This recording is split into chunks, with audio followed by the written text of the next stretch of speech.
Hello guys, welcome back to my channel Karthigai Deepam. December 23. So இன்றைக்கான எபிசோடை காலையிலேருந்து உங்களை போல் நானும் காத்துக்கிட்டு இருந்தேன். இப்போ தான் அந்த எபிசோடை விட்டாங்க. அதனால் அந்த எபிசோடை அப்படியே நான் பார்த்துட்டு உங்ககிட்ட என்ன நடந்தது அப்படின்றத ரிவ்யூ பண்ண போகிறேன். ஸோ இன்றைக்கான எபிசோடை நம்ம இப்போயே பார்க்க போகிறோம். காலையிலே வந்திருக்கணும். ஸோ என்ன ரீசன் தெரியல, இப்போ தான் விட்டுருக்காங்க. சரி வாங்க, வளன்னு பேசாமல் சீக்கிரமாக அங்கே கல்யாணம் நடக்குதா இல்லையா அப்படின்றத நம்ம பார்த்து தெரிஞ்சுக்கலாம். ஸோ பாட்டி பார்த்தீங்கன்னா ஒரு வேலை ஒன்று செஞ்சுட்டு போயிடுச்சு இல்லையா, அதாவது புடவையை மாற்றி வச்சுட்டு போயிருக்கும். ஸோ அதில் இருந்து தான் பார்த்தீங்கன்னா இன்றைக்கான எபிசோடு ஸ்டார்ட் ஆகுது. சரி வாங்க பார்க்கலாம். ஸோ நம்மளுடைய ரேவதி பார்த்தீங்கன்னா யோசிச்சு பார்க்குறாங்க, என்னடா இது புடவை வேறு மாதிரி இருக்குது. ஆல்ரெடி பார்த்தீங்கன்னா நம்மளுக்கு நிச்சயதார்த்தத்துக்கு வேற ஒரு புடவை கொடுத்துருந்தாங்க. இப்போ பார்த்தீங்கன்னா ப்ளூ கலர் புடவையாக இருக்குது. வந்தது நம்மளுக்கு வேறு கலர் புடவை தானே, என்னடா இது அப்படின்னு யோசிக்கிறாங்க. ஸோ ரேவதி பார்த்தீங்கன்னா திரும்ப அதே வச்சுட்ருக்காங்க, என்னடா இது புடவை மாறிடுச்சு அப்படின்னு. ஸோ அது போல் பார்த்தீங்கன்னா ரேவதியோடைய தங்கச்சிகளும் கேட்குறாங்க, ஏக்கா இன்னும் ரெடி ஆகாமல் இருக்கேன், சீக்கிரமாக ரெடி ஆகும் அப்படின்னு சொல்லும் போது தான் ரேவதி சொல்கிறாங்க, எங்க நானா ரெடி ஆக மாட்டேன் சொல்கிறேன், எங்கள் பாருங்கள் புடவையே மாறி இருக்குது, யாரும் மாற்றி வச்சாங்க தெரியல அப்படின்னு சொல்லிட்டு ரேவதி சொல்கிறாங்க. எல்லாருமே உங்கள் ஒரு சின்னதாக ஒரு பதட்டம் ஒன்று கிரியேட் ஆகுது. அடடா என்னடா இது அப்படிங்கிற மாதிரி. ஸோ ஐயரு வேறு ஒரு பக்கம், அம்மா கொஞ்சம் சீக்கிரமாக பொண்ணை வர சொல்லுங்க, நல்ல நேரம் வேறு போய்கிட்டு இருக்கு அப்படின்னு வேறு சொல்கிறாரு. ஸோ நம்மளுடைய கார்த்திக் தான் பார்த்தீங்கன்னா ரேவதியை கூப்பிட்டு வர போகிறாரு. என்னங்க நம்மளுடைய கார்த்திக் எல்லாத்துக்கும் அவரே ஒருத்தரையும் வேலை செஞ்சிட்ருக்காரு. மாப்பிள்ளையும் அவரே கூப்பிட்றாரு, பொண்ணையும் கூப்பிட்டு வரதுக்கு அவரே போகிறாரு. தலைவன் ஆல்ரவுண்ட் பிளேயர் போல். ஸோ கார்த்திக் ரேவதி கிட்டே பேசுகிறாரு. ரேவதி, என்ன ரேவதி இங்கே வச்சுக்கிட்டு இருக்கீங்க, சீக்கிரமாக வரலாம்ல, நிச்சயதார்த்தத்துக்கு வர டைம் ஆயிடுச்சு, அங்கே எல்லோரும் திட்டுறாங்க, சீக்கிரம் வாங்க அப்படின்னு கார்த்திக் கூப்பிட்றாரு. ஸோ அப்போ ரேவதி சொல்கிறாங்க, ஒரு சின்ன பிரச்சனை, ஆல்ரெடி பார்த்திங்கன்னா ஒரு புடவை ஒன்று இருந்தது, அந்த புடவை பார்த்திங்கன்னா இப்போ இல்லை, அதுக்கு பதிலாக வேறு ஒரு புடவை வச்சுருக்காங்க. ஸோ நிச்சயதார்த்த புடவையே இப்போ வேறு மாதிரி இருக்குது அப்படின்னு சொல்லிட்டு நம்மளுடைய கார்த்திகிட்ட சொல்கிறாங்க. ரேவதி சொன்னதும் கார்த்திக் ஓ அப்படியா, இது யார் பண்ணியிருப்பாங்க அப்படின்னு தெரியுன்ற மாதிரி. ஸோ கார்த்திக் தன்னுடைய பாட்டியை தேடுறாரு. ஸோ பாட்டி கவனிச்சிட்டாங்க, ஆஹா ஏதோ நடக்க போகுது, நம்ம புடவையை மாற்றி வச்சதை கண்டுபிடிச்சிட்டாங்க போல், நம்ம இங்கே இருக்கக்கூடாது, ஓடிடலாம் அப்படிங்கிற மாதிரி பார்த்தீங்கன்னா பாட்டி கிளம்ப போகிறாங்கன்னு நினைக்கிறேன். ஸோ கார்த்திக் தேடுறாரு, ஏன்னா நிச்சயதார்த்த புடவை இருக்கு இல்லையா, ஸோ அதை கட்டிட்டு வரணும் அப்படின்ற மாதிரி தான் ரேவதி ரெடியாக இருக்காங்க. ஸோ கார்த்திக் பார்த்தீங்கன்னா சரி ஓகே, இங்கே பார்த்தீங்கன்னா அந்த புடவை எங்கே இருக்குது, அது போல் யார்ட்டு இருக்குது அப்படின்ற மாதிரி தெரியல, சரி ஓகேங்க இருக்கிற புடவையே கட்டிட்டு வாங்க அப்படின்ற மாதிரி தான் கார்த்திக் சொல்லுவார் அப்படின்னு நினைக்கிறேன். ஸோ அதுதான் ரேவதிக்கிட்ட பேசிகிட்டு இருக்காரு. விளம்பரத்தை வேறு போட்டு விட்றானுங்க, ஏன்டா விளம்பரத்தெல்லாம் போடுறீங்க, அதுக்காக நாங்கள் காசை கட்டுறோம், என்னங்கடா நீங்கள் இதுக்கு விளம்பரம் போட்டாங்க, வந்துருச்சிங்க. ஸோ நம்மளுடைய கார்த்திக் சொல்கிறாரு, சரி ஓகே விடுங்க, புடவை மிஸ் ஆயிடுச்சுன்னா என்ன, இருக்கிற புடவை அந்த புடவை இருக்கு இல்லையா, அந்த புடவையை கட்டிட்டு வாங்க அப்படின்னு கார்த்திக் சொல்கிறாரு. ஸோ ரேவதி பார்த்தீங்கன்னா எதுவும் சொல்லலை, சரி ஓகே அப்படின்ற மாதிரி தான் ரேவதி சொல்லுவாங்க போல். ஸோ பாட்டி சொல்கிறாங்க, ஓகே நம்ம கொடுத்த புடவை தான் ரேவதி கட்டிட்டு வருவா அப்படின்னு நினைக்கிறேன், சரி ஓகே பார்க்கலாம் என்ன நடக்குது அப்படின்றத வெயிட் பண்ணி பார்க்கலாம் அப்படின்னு. இன்னமும் அந்த மண்டபத்திலே தாங்க இருக்குது, அத்தனை வேலையை செஞ்சு விட்டு ஜாலியாக இருக்குது பாங்க பாட்டி. ஸோ இங்கே இந்த பக்கம் பார்த்தீங்கன்னா நம்மளுடைய மகேஷ், அதாவது பொம்பளை சோக்கு மகேஷ், அஜால் குஜால் அண்ணியும் பார்த்தீங்கன்னா ரூமில் இருக்காங்க. ரெண்டு பேரும் பார்த்தீங்கன்னா அந்த துணியை மாற்றிக்கிட்டு இருக்காங்க. அதாவது யாருங்க இவன், அங்கே வேறு மாதிரி நடந்துக்கிட்டு இருக்குதுங்க. என்ன நடக்குது அப்படின்னு பார்த்தீங்கன்னா இன்றைக்கி ஒரு ட்விஸ்ட்டு வேறு லெவலில் இருக்குது, அதை அப்படியே சொல்லிடுறேன். மகேஷ் இருக்கார் இல்லையா, மகேஷ் உள்ளார அந்த ஒயிட் ட்ரெஸ்ஸு வேட்டிலாம் மாற்றுறதுக்கு அப்படியே டான்ஸ் ஆடிட்டே துணியை மாற்றிக்கிட்டு இருந்தார். அப்போ எதிர்பாராத நேரத்தில் நம்மளுடைய சாமுண்டீஸ்வருடைய தங்கச்சி இருக்கா இல்லையா, அவள் தானே வில்லி, அவள் என்ன பண்ணுறா, நம்மளுடைய மகேஷ் இருக்கா இல்லையா பொம்பளை சோக்கு மகேஷ், அவன் தலையிலேயே டப்புன்னு கட்டையால் அடித்து அவனை மயக்கம் போட செய்கிறா. ஸோ இன்றைக்கி பயங்கரமாக ட்விஸ்ட் இருக்க போகுது. ஸோ மாப்பிள்ளையை கடத்த போகிறாங்க அப்படின்னு நினைக்கிறேன். ஸோ மகேஷ் பார்த்தீங்கன்னா மயக்கம் ஆகிட்டான், பொம்பளை சோக்கு மகேஷ் மயக்கம் ஆகிட்டான். ஸோ இன்றைக்கி கல்யாணம் நடக்க போகிறதில்ல, இப்படியே இழுத்துக்கிட்டே போக போகிறாங்க அப்படின்னு நினைக்கிறேன். ஸோ மகேஷ் மயக்கம் ஆகிட்டான். மகேஷை மாப்பிள்ளை ரூம்லேருந்து தூக்கிட்டு போயிட்டு வேறு எங்கன்னா அடைச்சி வைப்பாங்க அப்படின்னு நினைக்கிறேன். ஸோ இப்போ பார்த்தீங்கன்னா யாருக்கு சாதகமாக போயிட்டுருக்குன்னு பார்த்தீங்கன்னா சிவனாண்டி ஆல்ரெடி சொன்னால் இல்லையா, இந்த நிச்சயதார்த்தம் நடக்காது, நடக்க விட மாட்டேன், நான் கண்கூடியிலே பார்க்க போகிறேன்னு சொல்லிட்டு சிவனாண்டி சொன்னார் இல்லையா. ஸோ அது மாதிரி சிவனாண்டியுடைய பொண்டாட்டி மகேஷை கட்டையில் அடித்து மயக்கம் போட வச்சுட்டா. அல்டிமேட்டு இங்கே பாருங்க, அடு போடு, இங்கே பாரு சிக்னல் கொடுத்துட்டா. ஸோ சிவனாண்டி அப்படியே மௌனமாக சிரிக்கிறாரு, நீங்கள் பார்த்தா தெரியும். அப்படியே லைட்டாக அப்படியே பிடிக்கல குஞ்சு எல்லாம் நமக்கு சாதகமாக தான் போயிட்டுருக்கு அப்படின்ற மாதிரி சிவனாண்டி சிரிக்கிறாரு. நம்மளுடைய சாமுண்டீஸ்வருடைய தங்கச்சி வந்து பார்த்திங்கன்னா, நான் கிளியராக முடிச்சுட்டேன், அங்கே மாப்பிள்ளையை தூக்கியாச்சு, தைரியமாக இந்த நிச்சயதார்த்தம் நடக்காது அப்படின்ட்டு சிக்னல் கொடுத்துட்டா. ஸோ இங்கே வந்து பார்த்திங்கன்னா நம்மளுடைய சிவன் ஆண்டி சந்தோஷமாக இருக்கான்.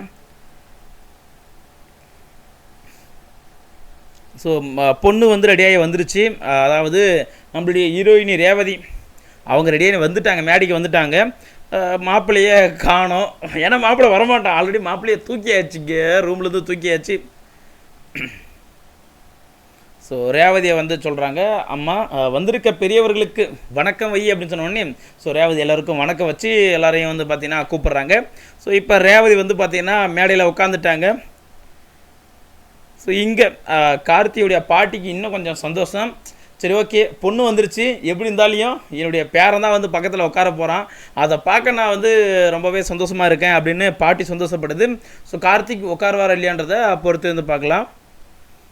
ஸோ முருகர் வந்து சொல்கிறாரு, அதாவது கார்த்திக்கிட்ட முருகர் வந்து சொல்கிறாரு, என்ன சொல்கிறாரு அப்படின்னா, எல்லாமே நடக்கும், பொறுமையாக தான் நடக்கும், நீ கொஞ்சம் பொறுமையாக இரு, ஏன் அவ்வளோ அவசரப்படுற அப்படின்னு சொல்லிட்டு பாட்டிக்கிட்ட வந்து பார்த்திங்கன்னா முருகர் அட்வைஸ் பண்ணுறாரு. ஸோ இங்கே வந்து பார்த்தீங்கன்னா நம்மளுடைய மகேஷை வந்து அஜால் குஜால் அண்ணி அப்படியே தேடிக்கிட்டு இருக்காங்க. மகேஷ் எங்கே போயிட்ட, நீ எங்கே போயிட்ட, எல்லோரும் அங்கே ரெடியாக இருக்காங்க, எங்கடா போனேன் அப்படின்ற மாதிரி வந்து பார்த்திங்கன்னா தேடிக்கிட்டு இருக்காங்க. அவனை தான் கடத்தியாச்சு, ஒன்றும் பண்ணுறதுக்கு இல்லை. ஒரு வழியாக வந்து பார்த்திங்கன்னா நம்மளுடைய கார்த்திக்கு ரேவதி வந்து மனைவியாக வந்தால் நல்லாயிருக்கும். இந்த அஜால் குஜால் மாப்பிள்ளையும் அஜால் குஜால் அண்ணியையும் சீக்கிரமாக முடிக்க விட்டால் நல்லாயிருக்குங்க. அதுதான் வந்து பார்த்திங்கன்னா எங்களுடைய வேண்டுகோளாக இருக்குது. ஸோ இங்கே வந்து பார்த்தீங்கன்னா அஜால் குஜால் அண்ணி ஒரு ரூம் புறான் தேடிக்கிட்டு இருக்குது. மகேஷ் எங்கேயா போன மகேஷ் அப்படின்னு சொல்லிட்டு தேடிக்கிட்டு இருக்குது. வந்து தலைவன் காணாமல் போயிட்டான், ஜாலியாக இருக்குது.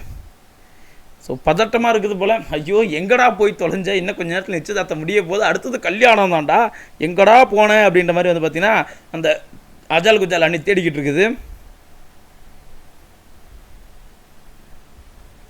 ஸோ இப்போ நம்மளுடைய சிவனாண்டி இருக்கார் இல்லையா, அவருடைய மனைவி, அது போல வந்து பார்த்திங்கன்னா நம்மளுடைய சாமுண்டீஸ்வருடைய தங்கச்சி.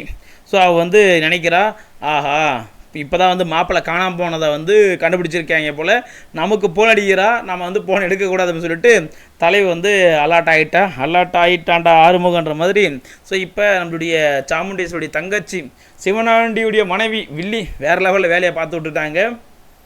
சூப்பருங்க. உண்மையிலே வந்து பார்த்திங்கன்னா நான் கூட வந்து பார்த்திங்கன்னா அந்த சிவனாண்டியுடைய மனைவி பார்த்திங்கன்னா கார்த்திக்குடைய குடும்பத்தில் இருந்துக்கிட்டு பெருசாக குழப்பம் பண்ண போகிறா, அவளாம் என்னத்துக்குடா அப்படின்னு செம்ம காண்டாயிட்டேன். ஆனால் இன்றைக்கி அவள் செஞ்ச வேலை உள்ளே பாராட்டலாம். அல்டிமேட்டு நிச்சயதார்த்தம் நடந்தால் அது கார்த்திக் கூட மட்டும்தான் இருக்கணும். நீங்கள் என்னன்றதை கமெண்ட்டில் சொல்லுங்கள். ஸோ எல்லாருமே வந்து தேடிக்கிட்டு இருக்காங்க, மாப்பிள்ளையை வேறு காணும். கார்த்திக் மறுபடியும் கூட்டு வர போகிறாரு. இவன் வேறு ராஸ்கோல் எங்கே தான் போய் போகிறானே தெரியல அப்படின்ற மாதிரி வந்து கார்த்திக் வந்து காண்டாய் வராரு. ஸோ கார்த்திக் வந்து தேடுறாரு, மகேஷ் எங்கே இருக்கீங்க மகேஷ், வாங்க டைம் ஆச்சு. ஸோ எல்லோரும் உங்களுக்காக மேடையில் வெயிட் பண்ணுறாங்க அப்படின்னு சொல்லிட்டு கார்த்திக் கூப்பிட்றாரு. No response. அங்கே மகேஷ் இருந்தால் தானே தூக்கிட்டோம்ல அப்படிங்கிற மாதிரி தான் இருக்குது. ஸோ எல்லாருமே வந்து கொஞ்சம் லேட்டாக பதட்டம் ஆகிறாங்க, ஏன்னா பொண்ணு வந்துருச்சு, மாப்பிள்ளை இன்னும் வரல. ஸோ அது பொண்ணுக்கு எவ்வளோ பெரிய அவமானம் தானே. ஸோ அது வந்து பார்த்துட்டு எல்லாம் வந்து ஒரு மாதிரி பயமாக இருக்காங்க. ஐயோ என்னமோ நடக்க போதுரா அப்படின்ற மாதிரி. ஸோ அந்த அஜால் குஜால் அண்ணி சொல்லுது, கார்த்தி அங்கே வந்து பார்த்தீங்கன்னா மகேஷை காணோம், ரூமில் இருக்க சொல்லிவிட்டு நான் வெளியே வந்துட்டு பார்த்தா அங்கே மகேஷை காணோம், கார்த்தி சீக்கிரமாக கண்டுபிடிங்க அப்படின்ற மாதிரி அஜால் குஜால் அண்ணி சொல்லுது. ஸோ கார்த்திக்கிட்ட வந்து புலம்புது அந்த அஜால் குஜால் அண்ணி, எங்கே போயிட்டானோ தெரியலையே, அவனுக்கு ஏதாவது ஒன்று ஆயிருமான்னு சொல்லிட்டு எனக்கு பயமாக இருக்குது அப்படின்னு சொல்லுது. மகேஷை காணோண்டா. ஸோ இங்கே ஐயர் வந்து சொல்கிறாரு, பொண்ணு வந்து எவ்வளோ நேரம் ஆகுதுங்க, மாப்பிள்ளை வந்தால் தானே வந்து சீக்கிரமாக நிச்சயதார்த்தம் முடிக்க முடியும், சீக்கிரமாக வர சொல்லுங்கள், நல்ல நேரம் வர போய்கிட்டே இருக்குது, சீக்கிரம் வர சொல்லுங்கள் அப்படின்னு சொல்கிறாங்க. இருந்தாலும் மாப்பிள்ளை அங்கே இல்லை, கார்த்திக் தான் மாப்பிள்ளை ஆக போகிறாரு. ஸோ பார்க்கலாம் இருங்க, அல்டிமேட்டாக இருக்குது. இன்றைக்கி சீரியல் வந்து தயவுசெய்து இன்றைக்கான சீரியலில் டிவியில் பார்த்துருங்க, பார்க்காம இருக்காதீங்க, ஜாலியாக இருக்கும். ஏன்னா வந்து பார்த்திங்கன்னா சொல்லிட்டார் கார்த்திக் வந்து பார்த்திங்கன்னா மேடையில் சொல்லிட்டாரு, மாப்பிள்ளை காணோம், நான் தேடி பார்த்துட்டேன், மாப்பிள்ளை இல்லைங்க அப்படின்ற மாதிரி வந்து கார்த்திக் சொல்லிட்டாரு. ஸோ சிவனாண்டி முகத்தில் ஒரே சிரிப்பு, நமக்கு சாதகமாக தான் நடந்துகிட்ருக்கு அப்படின்னு. அதே போல் வந்து பார்த்திங்கன்னா கார்த்தியுடைய பாட்டிக்கு இன்னும் சந்தோஷம். நம்மளுடைய பேரன் தான் வந்து மாப்பிள்ளையாக வரப்போகிறான் அப்படின்னு சொல்லிட்டு இன்னும் அவங்களுக்கு ஒரு சந்தோஷம் அல்டிமேட்டு. ஸோ சாமுண்டீஸ்வரி வந்து பார்த்திங்கன்னா ரொம்ப பதட்டம் ஆகுறாங்க. ஏன்னா உங்களுக்கே தெரியும், அங்கே வந்து சிவனாண்டி வந்து சேரில் உட்காந்துக்கிட்டு இருக்கான் முன்னாடியே, எப்படா இந்த குடும்பம் அழியும் அப்படின்னு உட்காந்து பார்த்துக்கிட்டு இருக்கான். ஸோ சாமுண்டீஸ்வரி வந்து பார்த்திங்கன்னா அப்படியே பதறாங்க. ஐயோ, ஃபோன் பண்ணி பார்த்தியா, அவன் எங்கே இருக்கான்னு பார்த்தியா, மண்டபம் பூரா தேடி பார்த்தியா அப்படின்லாம் கேட்குறாங்க. இன்னும் ரெஸ்பான்ஸ் வந்து யாருமே இல்லைங்க. மகேஷை தூக்கியாச்சுங்க. இன்றைக்கி நான் ரொம்ப ஜாலியாக இருக்கேன். வந்து சீரியல் பார்த்தீங்கன்னா ஜாலியாக இருக்கேன். மறக்காமல் இன்றைக்கான சீரியலில் டிவியில் பார்த்துருங்க. பார்க்காம போயிட்டீங்க அப்படின்னா ஃபீல் பண்ணுவீங்க. இவ்வளோ நாள் பார்க்காம இருந்தால் கூட பரவாயில்ல, இன்றைக்கி பார்த்துடுங்க, ஜாலியாக இருக்கும். ஸோ முக்கியமாக அந்த மண்டபத்தில் யாருக்கு ரொம்ப கொண்டாட்டம்னு பார்த்தீங்கன்னா கார்த்தியுடைய பாட்டிக்கு தான் ரொம்ப கொண்டாட்டம். எப்படி இருந்தாலே நிச்சயதார்த்தம் என் பேரனோட தான் நடக்கணும் அப்படின்னு சொல்லிட்டு ஒரே ஜாலி.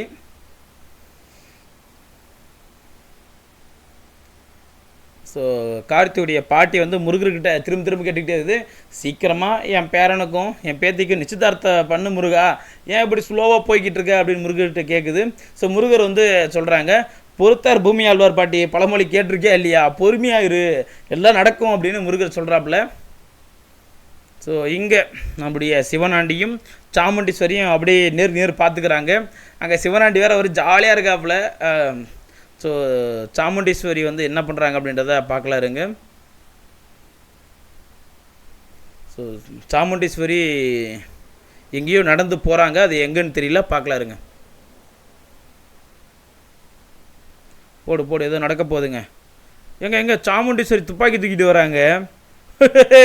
சாமுண்டீஸ்வரி துப்பாக்கி எடுத்து அங்கே சிவனாண்டி நெத்திலியை வச்சுட்டாங்க. போடு சக்கை, அல்டிமேட்டாக இருக்குது.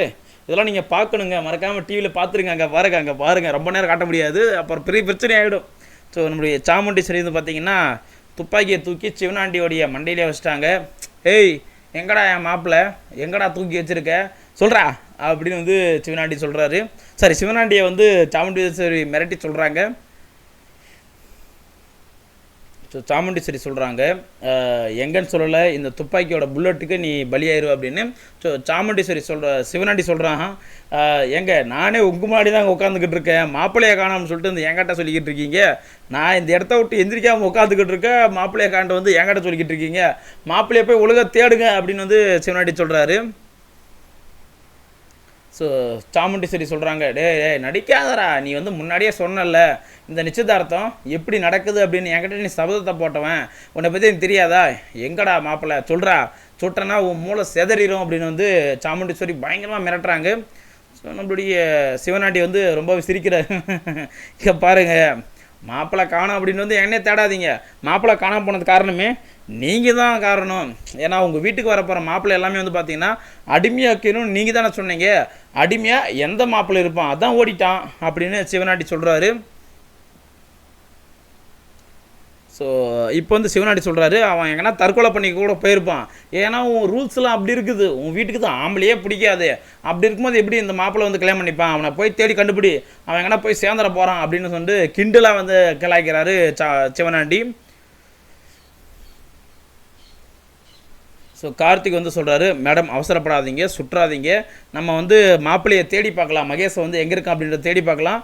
ஸோ இவன் மேலே வந்து சொல்லலாம், காரணத்தை சொல்லலாம், முழுசாக கண்டுபிடிச்சிட்டு சொல்லலாம் அப்படின்ற மாதிரி தான் எல்லாம் சொல்கிறாங்க. கார்த்திக்கும் அதான் சொல்கிறாரு. ஸோ சிவனாண்டி வந்து சொல்கிறாரு, கார்த்தி நீ தான் பலே கில்லாடியாச்சப்பா, எல்லோரும் ஈஸியாக கண்டுபிடிச்சிடுவே, நீ கண்டுபிடி, நான் தான் மாப்பிள்ளையை தூக்கணும்னா, இல்லை மகேஷ் அந்த மாப்பிள்ளை அஜால் கஜால் மாப்பிள்ளை எங்கே இருக்கான்றதை நீயே கண்டுபிடி அப்படின்ற மாதிரி வந்து பார்த்தீங்கன்னா நம்மளுடைய சாமுண்டீஸ்வரி வந்து பயங்கரமாக வந்து வெறுப்பேற்றுற மாதிரி சிவனாண்டி பேசிக்கிட்டு இருக்காரு. ஸோ இங்கே கார்த்தியுடைய பாட்டி வந்து இன்னும் பதட்டமாயிட்டாங்க. அடப்பாவிங்களா, அவன் காணாமல் போயிட்டா விட்டுருவாங்க அப்படின்னு தான் நான் நினச்சேன், கடைசியில் பார்த்தா என் பேரனே வந்து தேட வைக்கிறாங்க, என் பேரன் தேடினானா எங்கே இருந்தாலும் மகேஷை கண்டுபிடிச்சிருவானே அப்படின்ற மாதிரி வந்து இங்கே கார்த்தியுடைய பாட்டி பதறாங்க. ஸோ கார்த்திக் வந்து பார்த்திங்கன்னா கார் எடுத்துன்னு போய் தேடுறாரு. அது எப்படிங்க, கார்த்திக் வந்து பார்த்திங்கன்னா சரியாக தெரியும், இங்கே மாப்பிள்ளை மகேஷ், அந்த மக்கு மகேஷ், பொம்பளை சோக்கு மகேஷ் எங்கெல்லாம் போவோம் அப்படின்றது கார்த்திக் எப்படி தெரியும், ஆனால் இருந்தாலும் தலைவர் கண்டுபிடிக்கிறான்றதை பார்க்கலாம் இருங்க. ஸோ ஸோ கார்த்திக் வந்து ஃபோட்டோவை காமிச்சு கேட்குறாரு, இங்கே பாருங்கள் இவரை பார்த்தீங்களா அப்படின்னு ரோட்டில் இருக்கிற எல்லாரையும் கூப்பிட்டு கேட்குறாரு. ஸோ யாருமே வந்து சொல்கிறாங்க, இல்லையா இவரெல்லாம் பார்த்ததே கிடையாதுப்பா, நாங்களாம் பார்த்ததே கிடையாது அப்படின்ற மாதிரி எல்லாம் தான் சொல்கிறாங்க.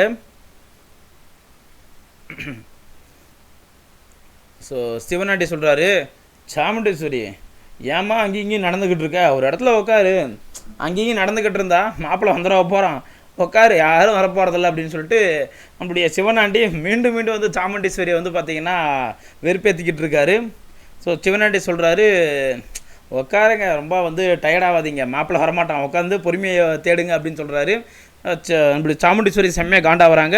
இங்கே பாரு மாப்பிள்ளை கிடைக்கல அப்படின்னா உன்னை சுட்டு தலாம விட மாட்டேன் அப்படின்னு மாதிரிலாம் வந்து மிரட்டுறாங்க. ஓ ஐயோ, இந்த ஒரு வார்த்தை எனக்கு பிடிக்கலிங்க. நம்மளுடைய ரேவதி இருக்காங்களே ஹீரோயின், அவங்க என்ன சொல்கிறாங்க, என்னுடைய மகேஷை எப்படியாவது என்கிட்ட வந்து கூட்டு வந்து சேர்த்துரு கடவுளே அப்படின்னு சொல்லிட்டு நம்மளுடைய ரேவதி வந்து சாமி கும்பிட்றாங்க. தவறு ரேவதி, உங்களுக்கு கார்த்தி மட்டும்தான், நீங்கள் என்ன தான் சாமி கும்பிட்டாலும் சரி அவன் என்னோட மகேஷ் அப்படின்னு தயவுசெய்து சொல்லாதீங்க. என்றைக்கும் உங்களோட மனசில் கார்த்திக் தான் இருக்கணும். வன்மையாக இதை கண்டிக்கிறேன். ஸோ இங்கே வந்து ரேவதி வந்து அப்படி கும்பிட்றாங்கங்க, ரொம்ப கடுப்பாக இருக்குது. ரேவதி சொல்கிறாங்க, என்னுடைய மகேஷை எப்படியாவது என்கிட்ட வந்து கொடுத்துரு கடவுள் அப்படின்னு. தப்பு அப்படி சொல்லக்கூடாது, அப்படி சொல்லக்கூடாது, எப்பவுமே நீ கார்த்திகை மட்டும்தான் நினைக்கணும், ஓகேவா?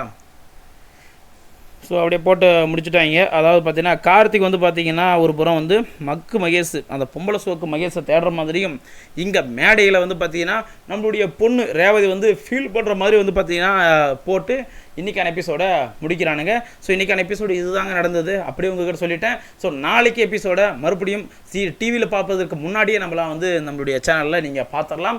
ஸோ அடுத்தடுத்த சீரியல் என்ன நடக்குது அப்படின்றத தொடர்ந்து பார்த்துக்கிட்டே இருங்க. ஸோ நம்ம கார்த்திகை தீபத்தை தொடர்ந்து ஃபாலோ பண்ணிக்கிட்டு இருக்கோம், வெறித்தனமாக ஃபாலோ பண்ணிக்கிட்டு இருக்கோம். அதாவது கார்த்திகோட தீவிர வெறியண்டா அப்படின்ற மாதிரி கூட வச்சுக்கோங்க. ஸோ நீங்கள் கார்த்திகோட தீவிர வெறினா இருந்தால் மறக்காமல் கமெண்ட் பாக்ஸில் கமெண்ட் பண்ணுங்கள். இது போல் பல வீடியோ பார்க்க மறக்காமல் நம்முடைய சேனலை சப்ஸ்கிரைப் பண்ணிக்கோங்க. தேங்க்யூ ஃபார் வாட்சிங். நன்றி நண்பா. நான் உங்கள் அஜித்.